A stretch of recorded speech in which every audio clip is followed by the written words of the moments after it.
এই যে YouTube channel খোলা, এর উদ্দেশ্য একটাই, আমাদের অডিয়েন্স কাউন্টার আরো বাড়িয়ে নেওয়া। আমাদের সবারই জীবনে এরকম কিছু লক্ষ্য আছে, মানে আমাদের ছাপোষা জীবনের বাইরে কিছু বৃহত্তর লক্ষ্য। যেমন ধরুন সুবিমল সোম, পেশায় একজন সাধারণ ব্যাংক কর্মচারী, বেঁটে খাটো গোলগাল চেহারা। মুখের দিকে ভালো করে তাকালে সবার আগে যেটা চোখে পড়বে সেটা হলো পুরু লেন্সওয়ালা মোটা ফ্রেমের চশমা। সব মিলিয়ে বেশ গোবেচারা ভালো মানুষ। তাই ভদ্রলোকের ততোধিক গোবেচারা একটা নেশা আছে, আর সেই নেশাই এক নতুন পৃথিবীর সন্ধান দেবে তাকে। তাহলে চলুন শুনে নেওয়া যাক লিন ভেনেবলসের কাহিনী অবলম্বনে আমাদের আজকের গল্প, অখণ্ড অবসর।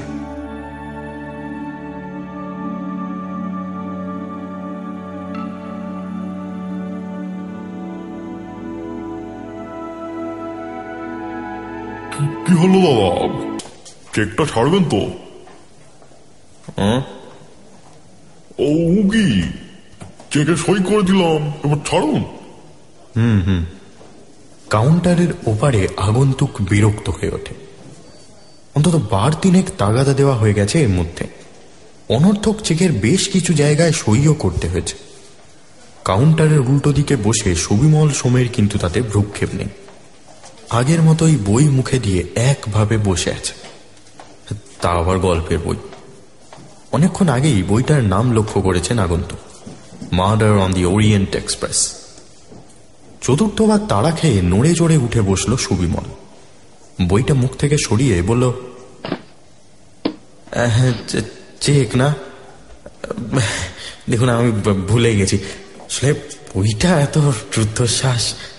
গোয়েন্দা বই নাকি? সাংঘাতিক। রাত্রিবেলা বরফের মধ্যে দিয়ে ছুটে চলেছে একটা বিলাসবহুল ট্রেন। কেউ ওঠেনি, কেউ নামেনি, অথচ সকালে দেখা গেল বন্ধ কম্পার্টমেন্টের ভেতরে একজন খুন হয়ে পড়ে আছে। বলেন কি, বন্ধ ঘরে খুন? হ্যাঁ, এখন মুশকিল হলো কয়েকজনের উপর সন্দেহ পড়েছে, কিন্তু কে যে প্রকৃত অপরাধী সেটা বোঝা যাচ্ছে না। সবারই কোনো না কোনো এলিবাই আছে। যা, তা হয় নাকি?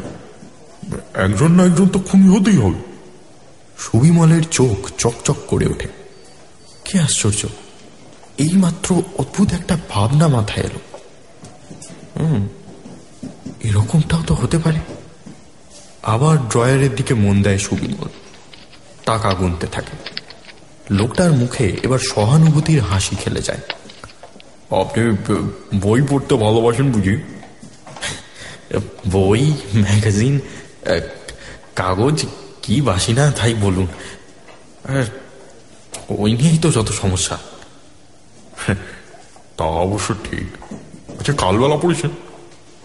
কালবেলা বলতে সমরেশ মজুমদারের কালবেলার কথা বলছেন? আরে সে তো ছোটবেলায় পড়েছি, পড়তে পড়তে ইদানিং এমন অবস্থা হয়েছে যে গল্পের বই খুঁজে পাওয়াই এক ঝকমারি হয়েছে। তাছাড়া বইয়ের দামও তো। তা ঠিক। তো আপনাদের ব্যাংকের সামনের দোকানেই আজকে দেখলাম 60% অফ দিচ্ছে, একবার গিয়ে দেখে আসতে পারেন। তাই নাকি? খেয়াল করিনি তো। কথাটা বলেও সুবিমল সোমের মুখ নিভে গেল। এ মাসে বেশ কিছুটা বাজে খরচ হয়ে গেছে। তার উপর বই কিনে পয়সা খরচ করলে চিল্লিয়ে বাড়ি মাথায় করবে শঙ্কর। চেকের উপর স্ট্যাম্প মারতে মারতে সে বলল, বই কিনলেই কি শান্তি আছে? বাড়িতে দুদণ্ড যে বসে পড়বো তার উপায় নেই। লোকটা আর কিছু উত্তর দেন না। ধীর হাতে কাউন্টার থেকে তুলে নেন টাকাটা। সুবিমল সোম আবার মার্ডার অন দি ওরিয়েন্ট এক্সপ্রেসের আড়ালে মুখ ঢাকতে ঢাকতে কৃতজ্ঞতার হাসি হেসে বলে, দেখতেই তো পাচ্ছেন কি অবস্থা, পরের বার থেকে টাকাটা না হয় এটিএমেই তুলে নেবেন। সুবিমল সোমের চাকরির প্রায় বছর 3 হতে চলল। সেটা যে এতদিন টিকে আছে তার একটা বড় কারণ লোকটার কাজ করার ইচ্ছা থাকলে 3 দিনের কাজ 1 দিনে করে। সেই ইচ্ছা যে মাঝে মাঝে হয় না তা নয়, কিন্তু বাদ সাধে ওই গল্পের বই নিয়ে তার সকালে ঘুম ভাঙে, বাসে আস্তে আস্তে পড়েন এবং ফাঁক পেলে কাজের মাঝেও হুকমাক সরিয়ে মুখের উপর মেলে ধরেন। এর মাঝে মুশকিল হলো দুটো। এক, বাড়িতে যা ছিল তার সব বই তিনি পড়ে ফেলেছেন, ফলে ইদানিং আর পড়ার মতো কিছু পাচ্ছেন না। নতুন যে কিনবেন সে উপায়ও নেই। সমস্ত বইয়ের র্যাক, পড়ার টেবিল এবং শোকেস ভর্তি হয়ে গিয়ে বই রাখার আর জায়গা নেই বাড়িতে। গিন্নির আলমারিতে কয়েকটা চালান করতে গেছিলেন, কিন্তু সেগুলো ছুঁড়ে ফেলে দিয়েছে শঙ্করী। আর দ্বিতীয় সমস্যা হলো এইমাত্র যেটা ঘটল সেটা, অর্থাৎ কাজকর্মের ফাঁকে সময়ের অভাব। এই দুয়ের ফাঁকে পড়ে মনটা সারাক্ষণই খিঁচড়ে থাকে সুবিমলের। ভালো ভালো গল্পের বই দোকানের জানলা থেকে হাতছানি দেয় তাকে। রাতে ঘুমের ঘোরে সেগুলোকেই স্বপ্নে দেখে সে, কিন্তু পড়া আর হয়ে ওঠে না। লোকটা চলে যাওয়ার পরে ক্যাশ কাউন্টারে টাকা নেই বোর্ড ঝুলিয়ে দিয়ে বইটা প্রায় অর্ধেক শেষ করে ফেলল সুবিমল। তারপর বই বন্ধ করে দেওয়াল ঘড়ির দিকে তাকিয়ে দেখল 4:30 বাজতে চলেছে, অর্থাৎ ছুটি হতে আর বেশি দেরি নেই। মনটা খুশি হয়ে উঠল তার। অন্যদিন বাস ধরে বাড়ি ফেরে, কিন্তু আজ এক রিক্সাওয়ালাকে বলে এসছে, তাতে খানিকটা বাড়তি খরচ এবং বাড়ি ফিরতে অন্তত ঘন্টা খানেক দেরি হবে। সেই ফাঁকে আর একটা গল্পের বই শুরু করে দেওয়া যাবে। এইসব ভেবে খুশি মনে উঠতে যাবে, এমন সময় পিঠে একটা ভারী হাত এসে পড়ায় সে থেমে গেল। মুখ খুঁড়িয়ে দেখল ম্যানেজার অতীনবাবু। সুবিমলের বুকটা দুরুদুরু করে উঠল। দরকার পড়লে ম্যানেজার ডেকে পাঠান, এভাবে নিজে এসে তো সচরাচর দেখা করেন না। কিছু কি গন্ডগোল হল? অতীনবাবু মুখ ফিরিয়ে নিয়ে বললেন, আমার রুমে একটু এসো তো। কেন? দরকার আছে। কেমন যেন অস্বস্তি হলো সুবিমলের। তেমন কিছু তো ঘটেনি আজ। ধীর পায়ে সে ম্যানেজারের ঘরে এসে ঢুকল। তারপর টেবিলের সামনে রাখা চেয়ারটার কাছে গিয়ে দাঁড়িয়ে পড়ল। অতীনবাবু ঘরে ঢুকে ইশারায় তাকে বসতে বললেন। চোখ থেকে মোটা পাওয়ারের চশমাটা খুলে একবার মুছে নিল সুবিমল। তারপর চেয়ার খুঁজে নিয়ে বসে পড়ল। তোমার ব্যাপার কি বলো তো? চাকরি বাকরি করার ইচ্ছা নেই নাকি? কেন স্যার? সে তো তুমি আমাকে বলবে। কেন, সমস্যা আছে কিছু? না না তো স্যার। তাহলে কাজে কমবে ফাঁকি দিচ্ছ কেন? সুবিমল উত্তর দিল না।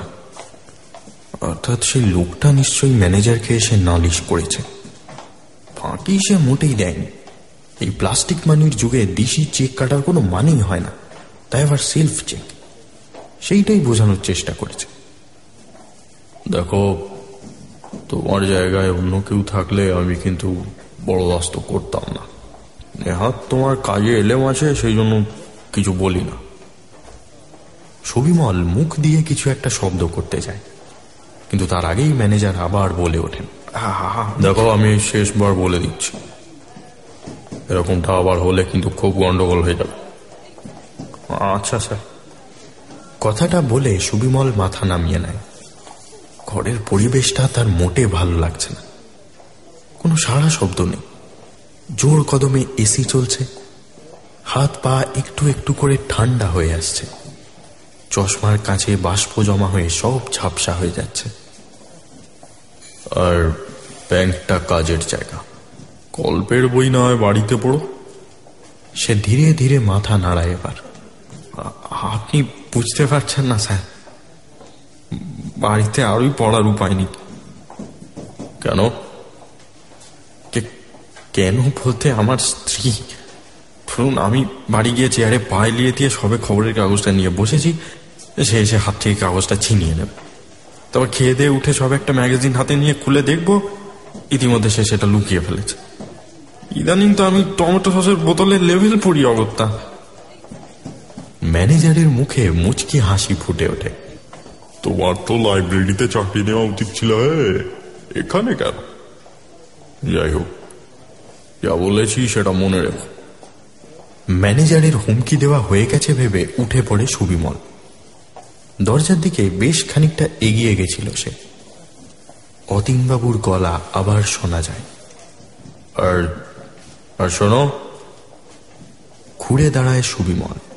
বলুন স্যার। কাল থেকে যেন অফিসে গল্পের বই না দেখি।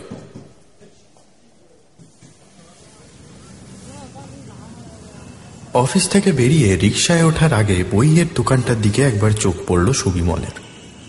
একবার কি ঢু মেরে দেখে আসবে? না হয় নাই কিনল, দেখে আসতে তো দোষ নেই। মিনিট খানেক পরে দোকান থেকে ফিরে আবার রিকশায় উঠে পড়ল সে। চারপাশের দোকান এতক্ষণে খুলে গেছে, লোকজনও নেমে পড়েছে রাস্তায়। বিকেলের আলো গায়ে মেখে অস্ত যাচ্ছে সূর্যটা। রাস্তার দুপাশে একটুখানি জায়গা ফাঁকা করে গাছপালা লাগানো হয়েছে। টিনের উপর লেখা কয়েকটা ভাঙা বোর্ড চোখে পড়ল, একটি গাছ একটি প্রাণ। বাঁদিকের রাস্তা সোজা বাজারের ভিতর ঢুকে গেছে, সেখানে মাছ নিয়ে দৌড়াদৌড়ি শুরু হয়েছে। রোজ বাড়ি ফেরার পথে এই সব চোখে পড়ে।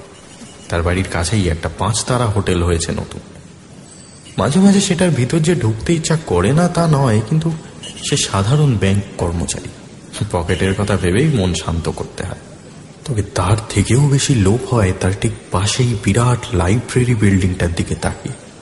সুবিমলের ইচ্ছা আছে চাকরি করে অনেক টাকা জমিয়ে ফেলতে পারলে একদিন গোটা লাইব্রেরিটাই কিনে নেবে। তারপর সারাদিন টেবিলের উপর পা তুলে বসে একটার পর একটা গল্পের বই পড়ে চলবে সে। রাস্তার একটা খন্দে রিকশার চাকা গিয়ে পড়ায় একবার ঝাঁকুনি দিয়ে উঠল সেটা, আর সাথে সাথে সুবিমলের ভাবনাতেও ছেদ পড়ল। চারপাশে এখনো সেই একই দৃশ্য, ভিড় ভাট্টা, লোকজন। এসব তার একেবারে পছন্দ নয়। হাতের ব্যাগ থেকে একটা খবরের কাগজ টেনে বের করে নিল সুবিমল। সকালের কাগজ, অথচ এখনো পড়া হয়নি, ব্যাগের ভিতরেই রয়ে গেছিল। উপরের পাতাতেই বেশ বড় করে একটা খবর ছাপা হয়েছে। দেশের বৈজ্ঞানিকরা নাকি নব আবিষ্কৃত এক মৌল নিয়ে গবেষণা করছেন। বলা হচ্ছে এই মৌলের ব্যবহারে পারমাণবিক শক্তির থেকে কয়েক গুণ ভয়ানক শক্তির আবিষ্কার করা সম্ভব। গবেষণা সফল হলে গোটা পৃথিবীর মানচিত্রই নাকি বদলে যায়। খবরটায় খুব একটা মন বসল না তার। 2-1টা পাতা উল্টাতে ছোট্ট একটা বিজ্ঞাপনে চোখ আটকে গেল সুবিমলের। একটা পুরনো লাইব্রেরি বিক্রি হয়ে যাচ্ছে, নিলামে সবাইকে আমন্ত্রণ জানানো হচ্ছে। নিচে ফোন নাম্বার দেওয়া ছিল, কিন্তু আকারে সেটা এতই ছোট যে চোখে দেখতে পেল না। চশমার পাওয়ার মনে হয় আরো বেড়েছে। কাগজটা ব্যাগে ঢুকিয়ে গল্পের বই বের করে নিল সে।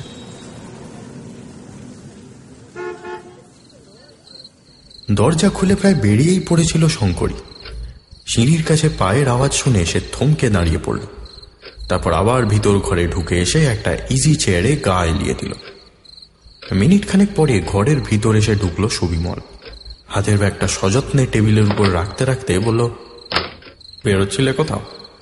তোমাকেই খুঁজতে যাচ্ছিলাম। আমাকে? কেন? কেন জানো না? কটা বাজে দেখেছো? রাগত গলায় ঝাঁঝিয়ে উঠে শঙ্করী। রাস্তায় জ্যাম ছিল। জ্যাম ছিল না আজ আবার ওই লাইব্রেরিতে গিয়ে পড়েছিলে? চোখ দুটোতে এমনিতেই খেয়েছো, এবার কি লাঠি নিয়ে হাঁটবে? সুবিমল উত্তর দেয় না, ধীরে ধীরে এগিয়ে যায় নিজের ঘরের দিকে। কি হলো? উত্তর দেওয়ার প্রয়োজন পড়ে না? ছিলে কোথায়? বললাম তো, রাস্তায় জ্যাম ছিল। আমার জন্য নোনতা বিস্কুট আনতে বলেছিলাম, এনেছ? না। হনুনি? কেন? শঙ্করীর লাল মুখ আরো রক্তাভ হয়ে যায়। শান্ত গলায় উত্তর দেয় সুবিমল, মনে ছিল না।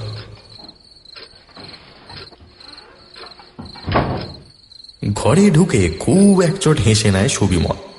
জামার ভিতরে করে আজকের কেনা গল্পের বইটা লুকিয়ে নেওয়া গেছে, বুঝতেও পারেনি শঙ্করী। পারলে আর রক্ষা ছিল না। বইয়ের মলাটের উপর একবার আদর করে হাত বোলালো সুবিমল। জীবনানন্দ দাশের কবিতার বই। নিঃশব্দে সেটা ড্রয়ারের ভিতর চালান করে বাথরুমের দিকে এগিয়ে গেল সে। বাথরুম থেকে বেরিয়ে একটু অবাক হলো সুবিমল। চোখে চশমা না থাকলে সে আবছা দেখে বটে, কিন্তু তা বলে এতটা ভুল দেখবে? টেবিলের উপর খাবার রেখে পাশে দাঁড়িয়ে আছে শঙ্করী। রোজ সুবিমল বাথরুম থেকে বেরোনোর আগেই সে খাবার রেখে চলে যায়। আজ তার দিকে তাকিয়ে একটু মুচকি হেসে বলল, তুমি ভেবেছো আমি বুঝতে পারিনি? কি বুঝেছ? সুবিমল অবাক হয়ে যায়। তোমার জামার ভিতর কি ছিল? হাসি মুখে কথাটা বলে ড্রয়ারের ভিতর হাত ঢুকিয়ে কবিতার বইটা বের করে আনে শঙ্কর। এক মুহূর্তের জন্য সুবিমলের মনে হয় সে স্বপ্ন দেখছে। নোনতা বিস্কুটের বদলে গল্পের বই এনেছে সে। কিন্তু তাতেও শঙ্করী চিৎকার করছে না কেন, সেটাই আশ্চর্যের। যাই হোক, সে কথা না বাড়িয়ে চুপচাপ এসে বসে পড়ে খাবার টেবিলে। চশমাটা পড়তে পড়তে বলে, আসলে ডিসকাউন্টে পেলাম তো, তাই আর ছাড়লাম না। তোমার বিস্কুট তো কালকে আনলেও হবে।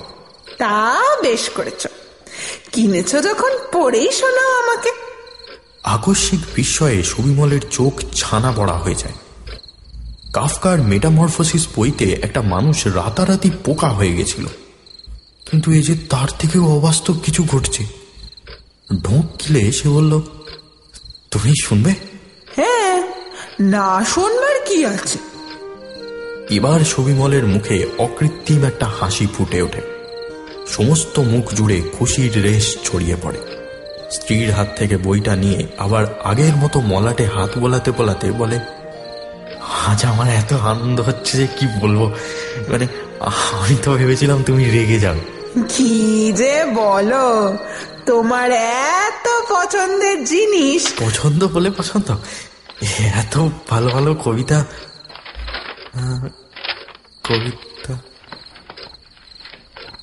কথাটা বলতে বলতে থেমে যায় সুবিমল।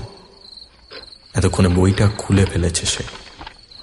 বইয়ের প্রতিটা লাইন কালি দিয়ে ঢেকে দিয়েছে কেউ, কলমের আঁচড়ে ছিন্ন ভিন্ন করেছে কোথাও। একটা কবিতা আবার ঠিক মতো পড়া যায় না। সুবিমলের হাত থরথর করে কেঁপে ওঠে। বিড়বিড় করে মনে মনে কি যেন বলতে থাকে সে। কেনার সময় তো ছিল না, এখন এত টাকা দিয়ে কিনলাম, তাহলে আমি বাথরুমে যাওয়ার সময় তুমি। শঙ্করীর ঠোঁটের কোণে একটা চেরা হাসি ফুটে ওঠে। কি হলো, পড়তে পারছ না যে? তুমি করেছো এরকম? কাঁপা কাঁপা গলায় বলে ওঠে সুবিমল। এতক্ষণে শঙ্করীর সমস্ত মুখের লাল রং খোলস ফেটে বেরিয়ে এসছে। সে দুহাতে খামচে ধরে বইয়ের পাতাগুলো, তারপর সেটাকে কুটি কুটি করে ছিঁড়তে ছিঁড়তে বলে, এরপর থেকে পয়সা দিয়ে সব আজগুবি গল্পের বই কিনলে সেটাকে বাইরেই ফেলে এসো। কথাটা বলে কটকট করে ঘর থেকে বেরিয়ে যায় সে। সুবিমল নিচু হয়ে ছেঁড়া পাতাগুলো মাটি থেকে তুলে নেয়। না, আর জোড়া দেওয়ার কোনো উপায় নেই। মাথা নিচু করে বেশ কিছুক্ষণ সেই দিকে তাকিয়ে থাকে সে। ভুরু দুটো একবার কেঁপে ওঠে, তারপর আবার চেয়ারে বসে পড়ে খাবারের থালার দিকে ধীরে সুস্থে হাত বাড়িয়ে দেয়।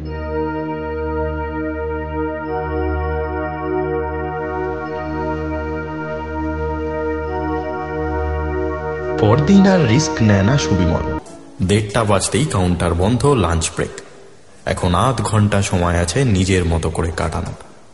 তাও দুখানা বই খবরের কাগজের আড়ালে লুকিয়ে ডেস্ক ছেড়ে বেরিয়ে এলো সে। পাশের টেবিলে দাশগুপ্ত এখনো কম্পিউটার স্ক্রিনের দিকে তাকিয়ে, তারও পাশেই মহাপাত্র টেবিল ছেড়ে উঠেছে অনেক আগেই। এই দুজন ছাড়া লক্ষ্য করার মতো আর কেউ নেই। অতীনবাবুর ঘরের দিকে একবার উঁকি মেরে দেখে নিল সে। না, তিনিও নিজের কাজে ব্যস্ত। স্বস্তির নিঃশ্বাস ফেলল সুবিমল। আপাতত আধ ঘন্টা কেউ তার খোঁজ করবে না। বেসমেন্টের দরজা চাবি দিয়ে খুলে নিচে চলে এলো সুবিমল। শেষবারের মতো আর একবার দেখে নিল বাইরেটা। খুশিতে মনটা ভরে উঠল তার। বই দুটো কাগজের আড়ালে শক্ত করে চেপে ধরল, তারপর সিঁড়ি দিয়ে আরো নিচে নেমে এলো। এখান থেকেই ব্যাংকের ভল্ট শুরু হয়েছে। লোহার শক্ত ভারী দরজাটা যেন গোপন সুড়ঙ্গের পথ আগলে দাঁড়িয়ে আছে। পাসওয়ার্ড আর আঙুলের ছাপ দিতেই হালকা শব্দে সেটা খুলে গেল। সুবিমল ভেতরে ঢুকে আসতে আবার নিজে থেকেই বন্ধ হয়ে গেল সেটা। ভিতরে ঢুকে কাগজের মোড়ক খুলে বই দুটো বের করে আনলো সুবিমল। এই বই দুটো আজ সকালেই কেনা। উপরেরটা তুলে নিয়ে নাকের কাছে ধরল সে। গোটা মুখ জুড়ে নির্মল আনন্দের হাসি ছড়িয়ে পড়ল। ঘড়ির দিকে একবার তাকালো। এখনো মিনিট 25 বাকি আছে লাঞ্চ শেষ হতে। তার মধ্যে বেশ খানিকটা পড়ে নেওয়া যাবে। মেঝের উপর পা ছড়িয়ে বসে কোলের উপর বই রেখে এক মনে পড়তে লাগলো সে।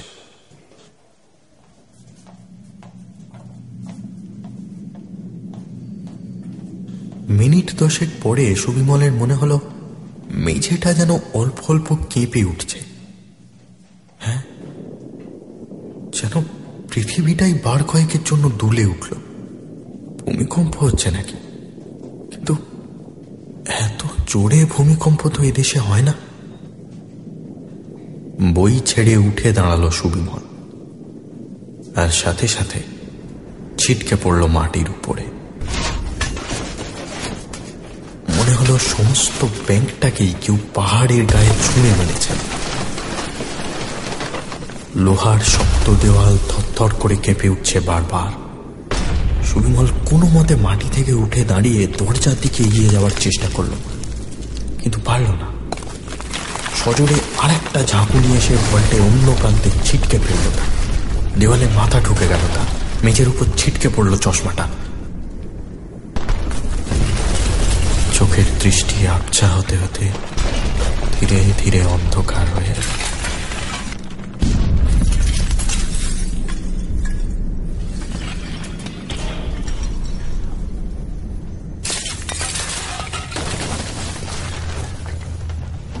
জ্ঞান যখন ফিরল তখন সুবিমলের সমস্ত মাথা ভোঁ ভোঁ করছে। সেটা খানিকটা কমে আসতে কোনো মতে মেঝে থেকে ওঠার চেষ্টা করল সে।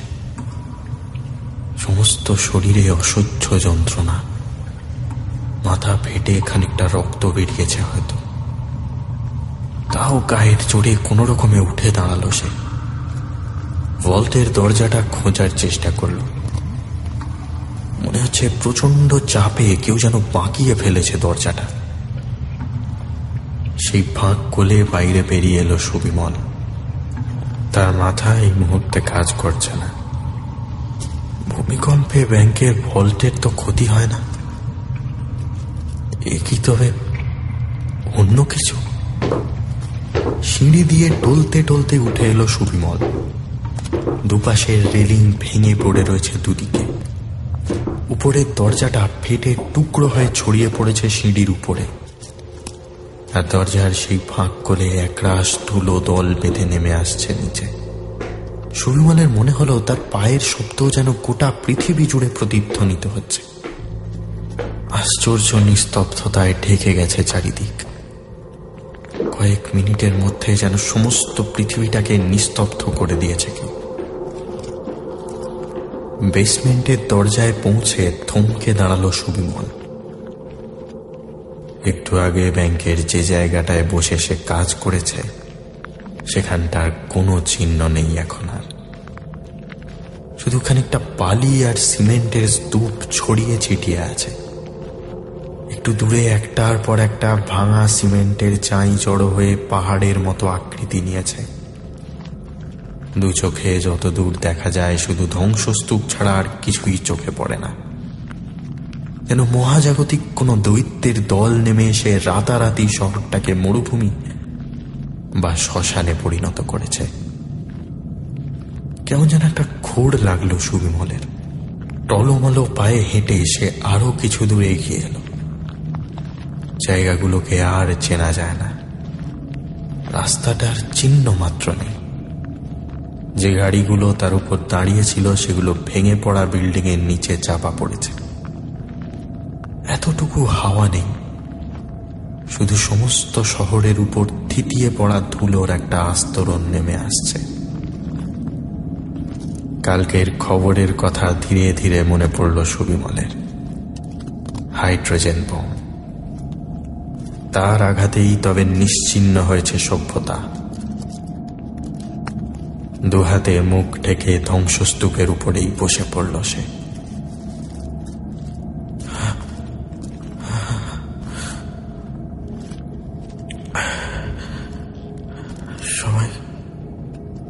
সবাই তার মানে সবকিছু,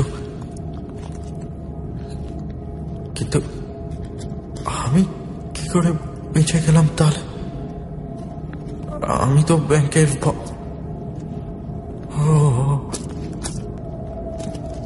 ভল্টে ছিলাম বলেই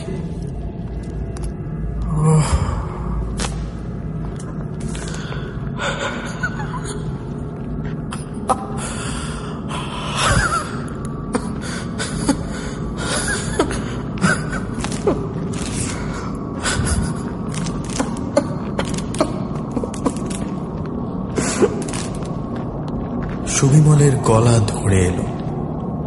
হঠাৎ চোখে পড়ল একটু দূরেই গার্ডের রাইফেলটা পড়ে আছে, আর তার ঠিক পাশেই থ্যাতলানো দেহটা।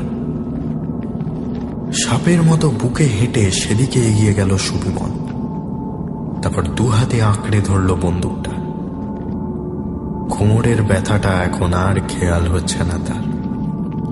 বাড়ির রাস্তা চেনার আর কোনো উপায় নেই, এমনকি বাড়িটাও হয়তো এতক্ষণে ইট আর বালির সমুদ্রে মিশে গেছে। তবু একবার সেখানে গিয়ে দেখে আসতে ইচ্ছা করল তার। বন্দুকের নলে ভর দিয়েই উঠে দাঁড়ালো সে। তারপর এক পা করে এগিয়ে গেল সামনের দিকে। দিনের আলো থাকতে থাকতেই বাড়ির কাজটা খানিকটা চিনতে পারল সুবিমল। তবে অন্য জায়গার সাথে বিশেষ কোনো পার্থক্য নেই। এখানেও সেই একই রকম সিমেন্টের পাহাড়, বালির স্তূপ। কোনো কোনো জায়গায় ঢিমে আগুন জ্বলছে, কোনো বাড়িতে সিলিন্ডার ব্লাস্ট করেছে হয়তো। কোথাও এক টানা জল পড়ে যাচ্ছে, থামানোর কেউ নেই। একটা আস্ত পৃথিবীতে সে একা। মানুষজন, এমনকি একটা পাখির ডাক পর্যন্ত শোনা যাচ্ছে না। মাটির উপর আবার শুয়ে পড়ল সে। জামা কাপড় নানা জায়গায় ছিঁড়ে গেছে সুবিমলের। চশমার কাঁচের উপর ধুলো বালি জমা হয়েছে। তার মাঝখান দিয়ে আকাশটা দেখা যাচ্ছে। এখন আকাশ আর মাটিতে কোনো পার্থক্য নেই। হাসি পেল সুবিমলের। কোটি কোটি মানুষের মৃতদেহের মাঝে সে একা জীবিত। অযাচিত ভাবে সমস্ত সৌভাগ্য এসে ধরা দিয়েছে তাকে। প্রাণে বেঁচে আছে সে, কিন্তু এইভাবে কি সত্যিই বেঁচে থাকা যায়? কিছুদিন পরে হয়তো না খেয়ে এমনিই মরতে হবে তাকে। এ অখণ্ড অসহনীয় অবসর চাই না তার।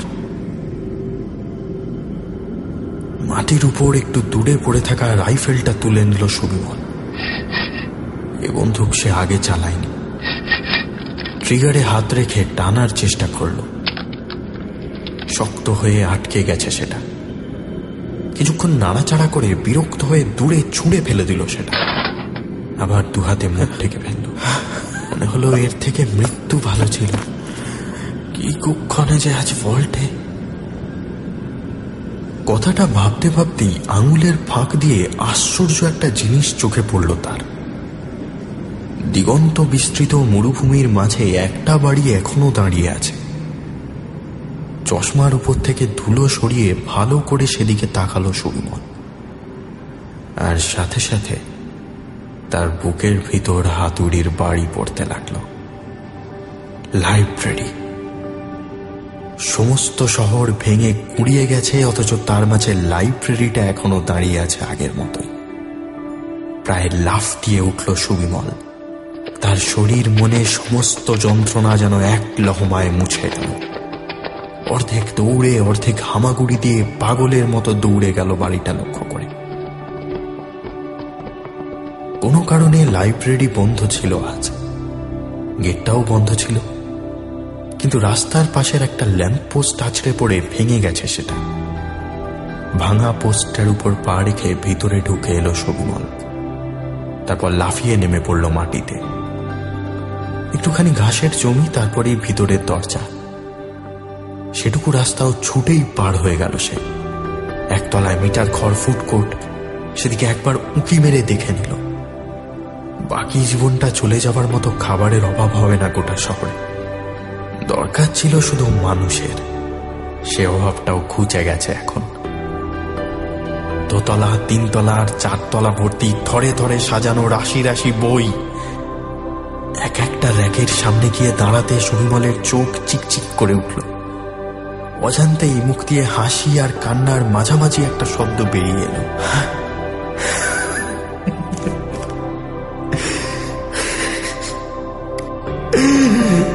এও কি সম্ভব? সৃষ্টিকর্তার কাছে এটাই তো চেয়েছিল সে। ঠিক এটাই চেয়েছিল। চারপাশে বইয়ের পাহাড় আর তার মাঝে সে একা। কেউ বিরক্ত করার নেই।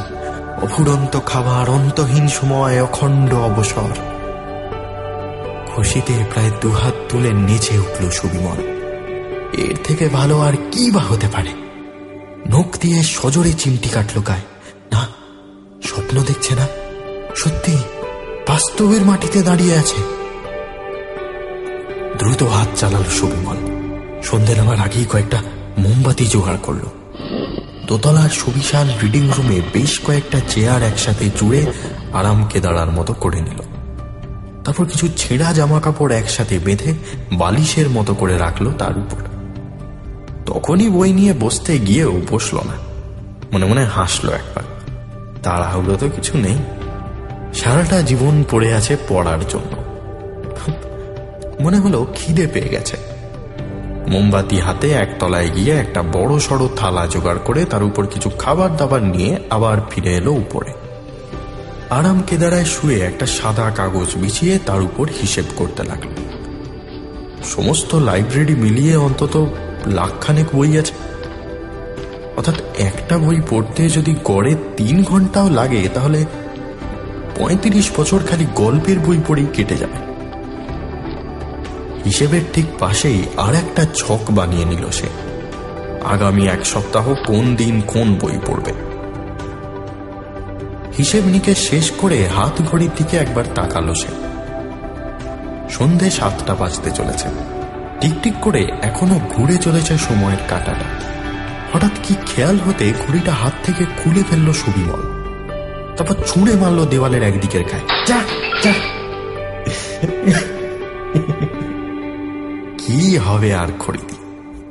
সময় খেয়াল রাখার সব ঝামেলা চুকে বুকে গেছে, এখন শুধুই ছুটি। বিজয় গর্বে আর একবার লিস্টের দিকে তাকালো সে। আজ প্রথমে পড়বে আগাথা ক্রিস্টির পস্টার্ন অফ ফেট। একদিন অর্ধেক পড়ে বাকিটা আর পড়া হয়নি সুবিমলের। আবছাভাবে মনে আছে খানিকটা। পুরনো একটা বইয়ের খাঁজে খাঁজে লাল কালি দিয়ে দাগ দেওয়া কিছু অক্ষর দেখতে পান এক মহিলা। পরে বোঝা যায় সেগুলো হচ্ছে আসলে একটা খুনের সংকেত। এমন একটা খুন যার কথা একজন ছাড়া আর কেউ জানত না। একতলায় র্যাকগুলোতে মোমের আলো ফেলতেই খাড়া করে রাখা থাক থাক বই চোখে পড়ল। গোয়েন্দা গল্পের বইগুলো উপরের র্যাকে রাখা আছে। সুবিমল বুঝল হাত বাড়িয়ে সেগুলো নামিয়ে আনা তার পক্ষে সম্ভব নয়। একটু দূরেই একটা ছোট টুল পড়েছিল, সেটাকে টেনে আনলো সে। তারপর তার উপর উঠে দাঁড়িয়ে আবার মোমটা এগিয়ে ধরল উপরের র্যাকে। শার্লক হোমস, হেরকুল পয়েরো, গিডেনফেল থেকে শুরু করে ফেলুদা ব্যোমকেশ অবধি কে নেই সেখানে। সুবিমলের মনে হলো খুশির চোটে সে এক্ষুনি পাগল হয়ে যাবে। ভালো করে লক্ষ্য করতে চোখে পড়ল পস্টার্ন অফ ফেটটা।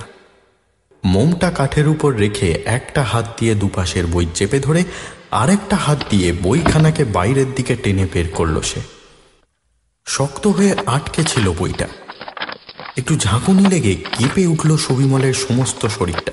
এই তাও কোনো রকমের টাল সামলে নিল সে। শুধু চোখ থেকে খুলে চশমাটা গিয়ে পড়ল মেঝেতে। ঠং করে একটা শব্দ হলো।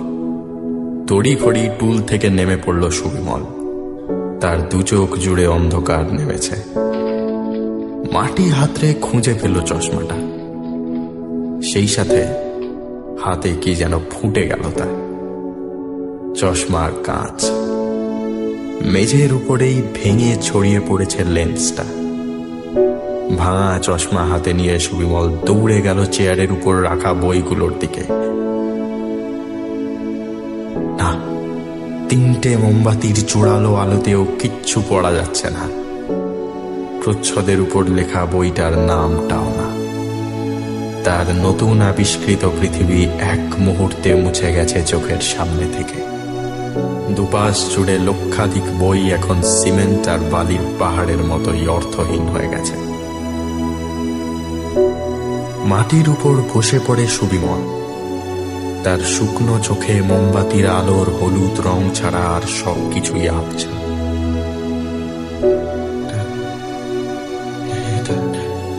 ঠিক হলো না, ঠিক হলো না এটা। এত এত বই আর আমি আমি